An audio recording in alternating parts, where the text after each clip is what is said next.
Dupla brasileira é presa na Flórida acusada de planejar ataque a uma sinagoga em Orlando, na Flórida. Brasileiro é preso na Espanha acusado de liderar grupo hacker que aplicava golpes no Brasil, Estados Unidos e outros países. O ministro das Relações Exteriores do Brasil está em Washington para discutir tarifas de 50% sobre os produtos do nosso país. Brasil faz história no maior palco do fisiculturismo mundial em Las Vegas. 3 atletas brasileiros venceram no Mr. Olímpia 2025.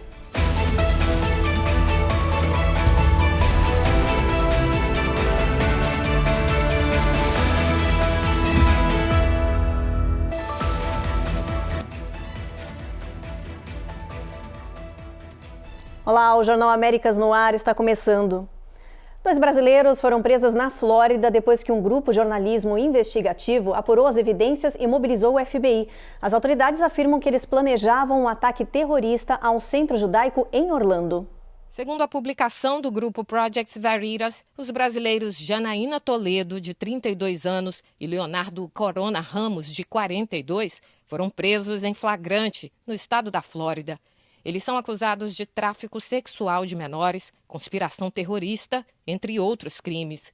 Com eles, a polícia teria encontrado material que seria usado na preparação de um atentado contra uma sinagoga e escola judaica da cidade de Orlando.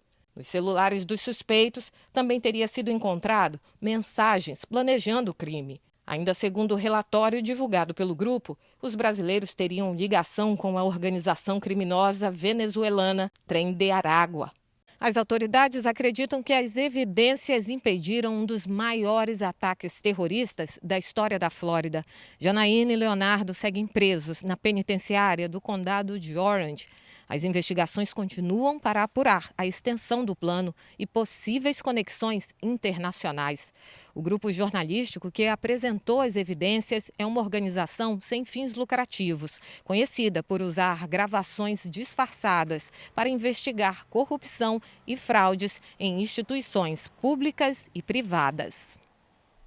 Um brasileiro foi preso na Espanha, suspeito de liderar uma rede internacional de cybercrime que atuava em vários países, incluindo o Brasil e aqui nos Estados Unidos. A Polícia Nacional Espanhola desmantelou o grupo hacker conhecido como GXC Team, especializado em phishing e malware para enganar vítimas, roubar dados pessoais de empresas e depois vender tudo na dark web. O líder é um brasileiro de 25 anos que não teve o nome divulgado, apenas o apelido Google Xcoder, que vivia em Madrid e levava uma vida de luxo, aplicando golpes no mundo inteiro desde 2023. Segundo as autoridades, o grupo atuava nos Estados Unidos, no Reino Unido, na Alemanha, Itália, França e em países da América Latina como o Brasil. Ele foi responsável por centenas de ataques a empresas e órgãos públicos. A operação, que teve apoio da Europol e da Polícia Federal Brasileira, é considerada uma das maiores ações contra o cybercrime mundial. Autoridades americanas estão pedindo informações sobre a prisão desse brasileiro. Mudando de assunto, 12 estados norte-americanos estão aprovando leis que flexibilizam o licenciamento para médicos estrangeiros, o que deve beneficiar muitos imigrantes, incluindo os brasileiros. A ideia é solucionar a escassez dessa mão de obra especializada aqui nos Estados Unidos. O mais novo estado a adotar essa medida é o Texas. A reportagem é do Eliseu Caetano. A falta de médicos é um desafio em diversos estados americanos. Só o Texas estima um déficit de mais de 10 mil profissionais nos próximos anos. E para ampliar o acesso à saúde, o estado aprovou a Doctor Act, também conhecida como a Lei dos Médicos. A nova norma cria licenças temporárias para médicos formados no exterior, sem a necessidade de repetir a residência aqui nos Estados Unidos. Isso deve beneficiar brasileiros formados que vivem aqui no país. Trata-se de uma excelente oportunidade para médicos brasileiros, por exemplo, que podem aí, eventualmente se qualificar para um visto, né, que é designado para profissionais com habilidades e profissionais qualificados. Essa oportunidade que o Texas está dando não dá direito a um visto, vale salientar isso, mas ele abre uma porta para que o interessado possa realmente aplicar não só para essa vaga, né, eventualmente, obviamente terá um curso de aprimoramento. Entretanto, é fantástico, na verdade, essa possibilidade de você não só aplicar o médico, no caso, não só aplicar para a vaga, como também para a possibilidade de obter um green card, se for um profissional realmente qualificado. A lei permite que profissionais com diploma reconhecido, licença ativa no país de origem e treinamento de pós-graduação se candidatem às vagas disponíveis no setor médico, mas exige que os interessados façam uma prova de habilitação para poder provar os conhecimentos. Só depois disso, ele vai validar o diploma e ganhar autorização temporária de trabalho, que pode durar até 2 anos. É um caminho um pouco mais acessível ao exercício da medicina nos Estados Unidos, o contrário que é um caminho normalmente um pouco mais longo, um pouco mais tortuoso, porque naturalmente requer aí uma qualificação mais acentuada. Essa novidade animou brasileiros e outros imigrantes com diploma médico que vivem no Texas. Ao todo, cerca de 12 estados norte-americanos possuem ou estão aprovando leis desse tipo, que flexibilizam o licenciamento para estrangeiros com o intuito de solucionar a escassez de mão de obra médica no país. É muito positivo esse tipo de atitude de determinados estados que realmente possam aí facilitar a vinda de profissionais qualificados para os Estados Unidos. No próximo bloco, o ministro de Relações Exteriores, Mauro Vieira, está nos Estados Unidos para discutir tarifas de 50%. E ainda, o governo dos Estados Unidos entra na 3ª semana de paralisação com cortes de servidores e museus fechados.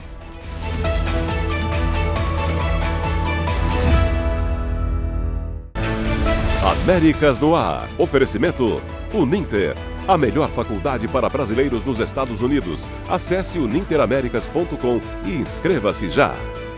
Vida Máxima Account. Orientação especializada e suporte para sua legalização nos Estados Unidos. Seu futuro é agora. Use o código Vida Record e ganhe uma consultoria grátis.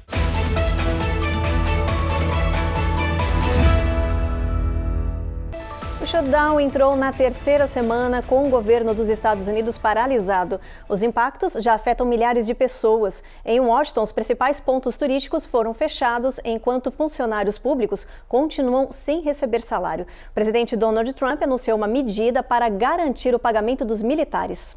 Em Washington, o Instituto Smithsonian anunciou o fechamento temporário de seus 19 museus, centros de pesquisa e do Zoológico Nacional. As câmeras ao vivo foram desligadas, mas os animais seguem sendo cuidados. Enquanto isso, cerca de 1,4 milhão de servidores federais estão sem salário ou foram dispensados.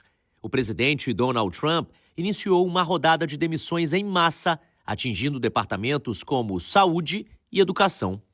No CDC, 1.300 funcionários receberam aviso de demissão, mas 700 foram reintegrados no dia seguinte. O órgão alegou erro de sistema.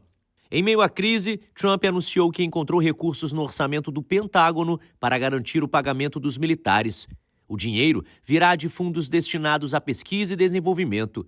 A disputa entre republicanos e democratas segue sem acordo para acabar com o shutdown.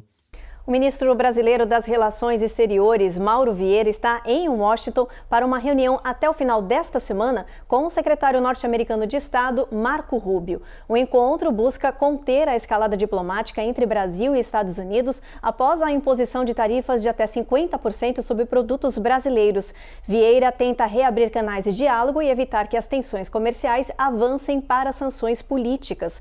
A visita também discute temas como regulamentação de Big Techs, cooperação energética e participação do Brasil em fóruns multilaterais. A missão é vista como preparatória para um possível encontro entre os presidentes Lula e Trump, previsto para a cúpula da ASEAN na Malásia. No Oriente Médio, um dia depois da libertação de reféns e de prisioneiros palestinos, houve registro de tiros e confrontos. Israel anunciou que pretende limitar a ajuda humanitária em Gaza. Vitor Larregina tem as últimas informações do conflito. Israel afirma que vai limitar a entrada de ajuda humanitária enquanto o grupo terrorista Hamas não devolver todos os corpos de reféns mortos na faixa de Gaza. Agora à noite, mais 4 corpos foram devolvidos a Israel, mas ainda restam 20 em poder dos terroristas. Uma autoridade do Hamas alegou nesta terça-feira que a destruição na faixa de Gaza dificulta os resgates. O presidente americano Donald Trump disse que o trabalho não está concluído enquanto os restos mortais não forem entregues. O republicano disse que durante as negociações para um acordo, os representantes do Hamas mentiram sobre o número de corpos que o grupo sabia onde estavam. Enquanto isso, os reféns resgatados com vida começam a relatar as crueldades sofridas sob o poder do Hamas. Aos familiares, Avinatan Or, que perdeu 40 quilos de massa corporal, disse ter ficado os 2 anos sozinho. Outro ex-refém, Alon Noel, declarou que o Hamas usou ele como escudo humano em locais que estavam sendo bombardeados. Os ex-sequestrados seguem em observação médica nos principais hospitais do país. De Tel Aviv, Vitor La Regina para o Américas no Ar. A seguir, a IRS anuncia novas regras para imposto de renda e alerta que prazo para extensão da declaração termina amanhã. Você vai ver também que o governo federal considera restringir a elegibilidade do Seguro Social por invalidez aqui no país.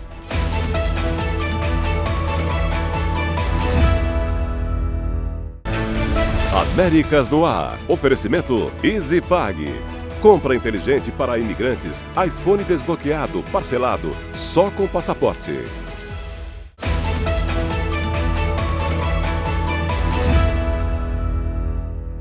Agora um recado importante para quem pediu extensão da declaração de imposto de renda. O prazo final é amanhã. Lembrando que a paralisação parcial do governo americano está afetando o processamento do IRS.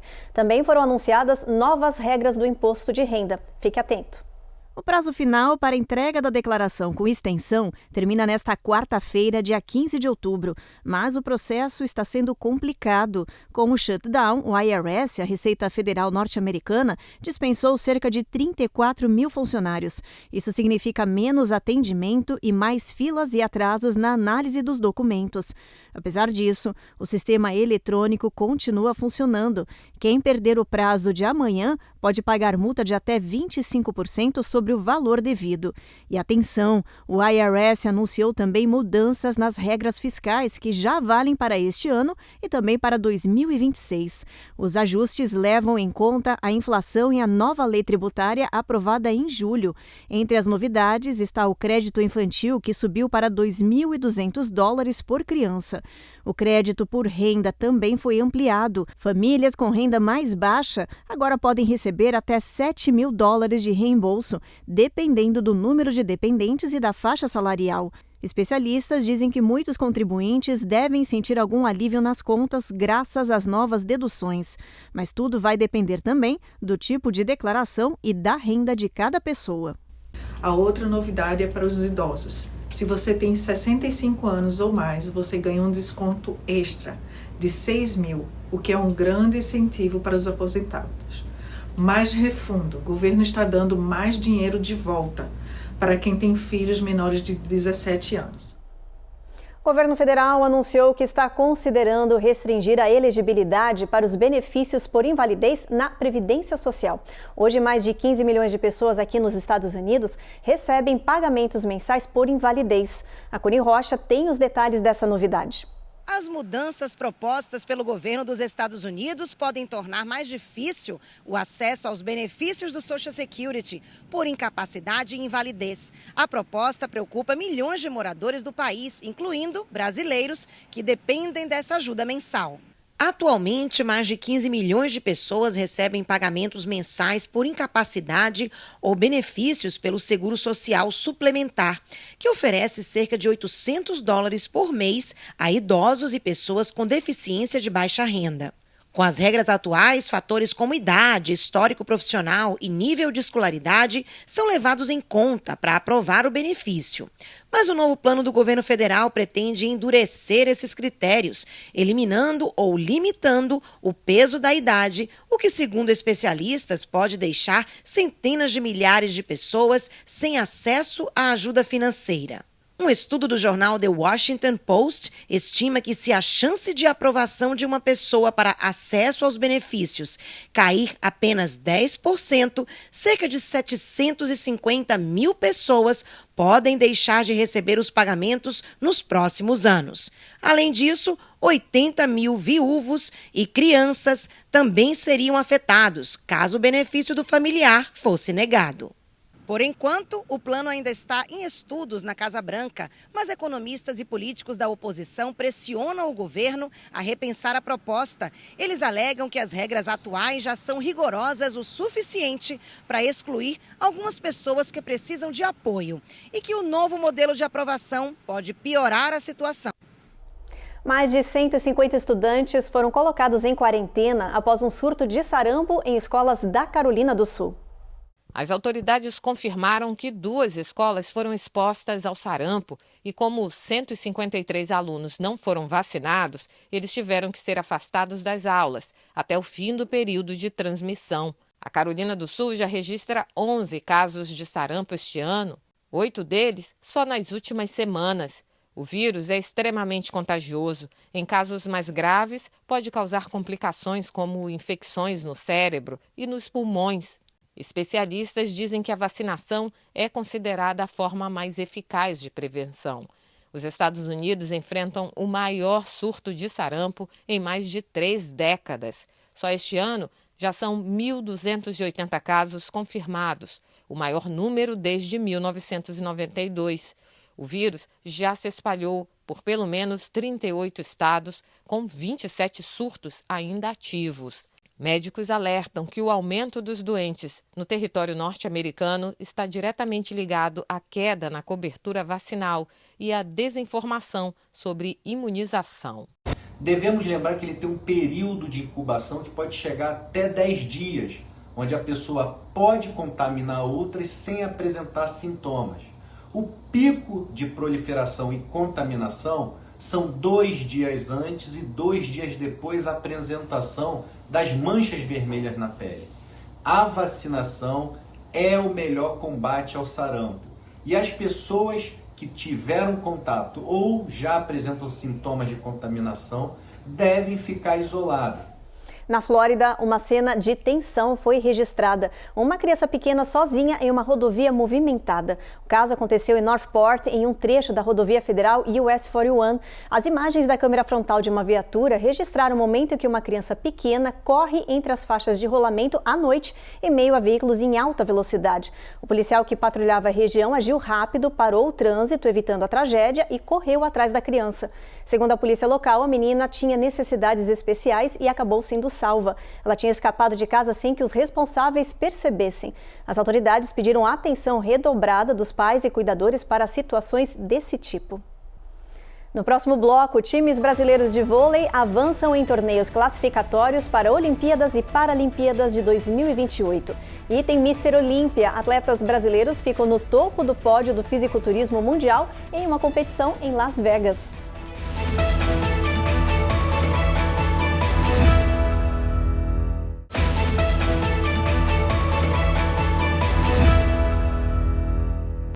Tempestades poderosas atingiram o leste, nordeste e oeste dos Estados Unidos. No Arizona, um sistema raro chamado microburst, que tem força de furacão, deixou um rastro de destruição em Tempe. 130 pessoas estão desabrigadas. Na Califórnia, autoridades emitiram um alerta de tempestade intensa a partir de hoje. Há riscos de deslizamentos e inundações. Nas montanhas, a previsão é de nevasca. Vários moradores receberam ordem de saída imediata. No leste e nordeste dos Estados Unidos, um ciclone extratropical chamado Northeaster levou chuva intensa, ventania e inundações costeiras de Maryland até Nova York e Nova Jersey. Pelo menos uma pessoa morreu. Especialistas dizem que as mudanças climáticas estão potencializando e tornando essas tempestades cada vez mais frequentes e intensas. Vamos dar uma olhadinha na previsão do clima, ver como é que vai estar o tempo amanhã em boa parte aqui do país. Olha só, em Boston a gente tem previsão de chuva com mínima de 49, tempo encoberto em Nova York e Washington. Norfolk vai chover também ao longo do dia, com o sol aparecendo em alguns momentos, mínima de 57. Atlanta, tempo encoberto. Já em Tampa a gente tem sol forte aí o dia inteiro, mínima de 63, máxima de 86. Tempo encoberto em Miami e Jacksonville também. Houston, a gente tem sol entre nuvens, tempo tímido, Brownsville vai chover, San Antonio, o sol vai brilhar forte aí o dia inteiro, não tem previsão de nuvens nessa área, mínima de 68. Los Angeles, chuva, São Francisco, apenas tempo encoberto, nublado nessa área aí, com mínima de 51, máxima de 58. Salt Lake City tem previsão de chuva com um pouquinho de sol ao longo do dia, mínima de 52, máxima de 71. E pela primeira vez na história, a seleção de futebol de Cabo Verde, um dos países de língua portuguesa da África, se qualificou para a Copa do Mundo 2026. Os Tubarões Azuis, como são chamados os jogadores dessa seleção, venceram a seleção Eswatini em casa por 3-0. Olha só.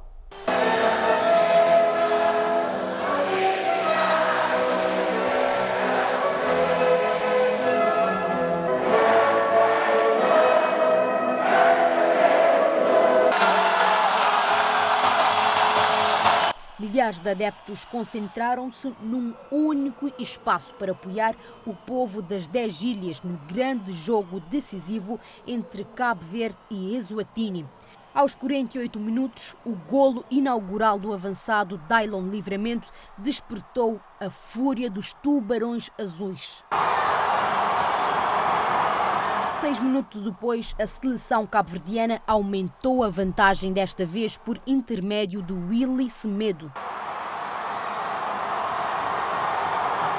Com o tempo a esgotar-se, sentia-se a ansiedade nas bancadas e foi aos 90 mais 1 minutos, já na reta final, que o veterano e regressado defesa Stupira fechou as contas com um golo festejado de forma contagiante.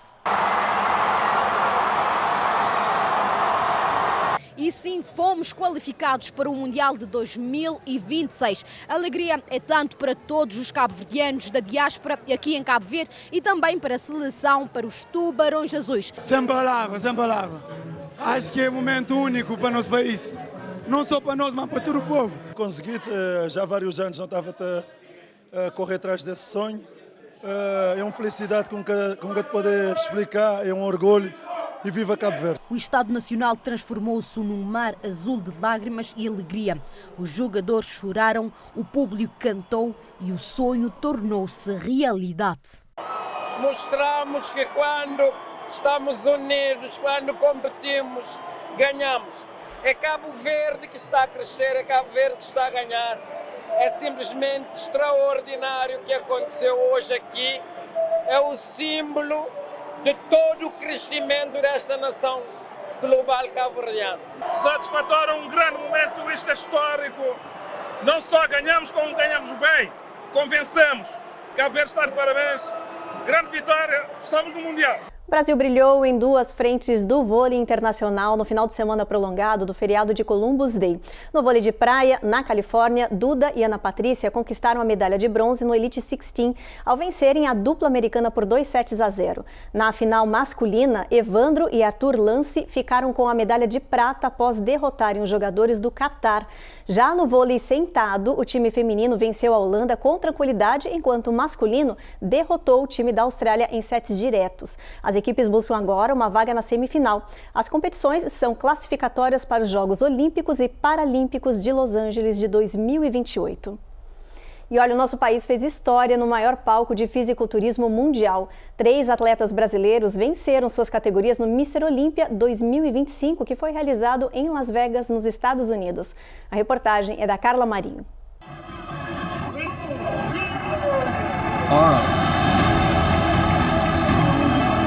O destaque absoluto do Mr. Olímpia 2025, que aconteceu no fim de semana em Las Vegas, foi Ramon Dino, o dinossauro acreano. O brasileiro conquistou pela primeira vez o título na categoria Classic Physique, uma das mais prestigiadas da competição. Ramon superou adversários de peso e levou para casa o prêmio de $100 mil, cerca de R$552 mil.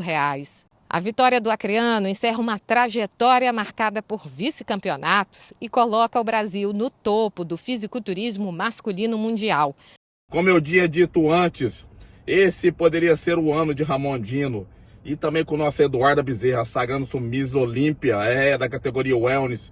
E o nosso Lucas Garcias, conseguindo a sua 3ª colocação hoje, um dos melhores 212 do Brasil. No feminino, as brasileiras também fizeram bonito e dominaram o palco. Foi um show de força, técnica e superação.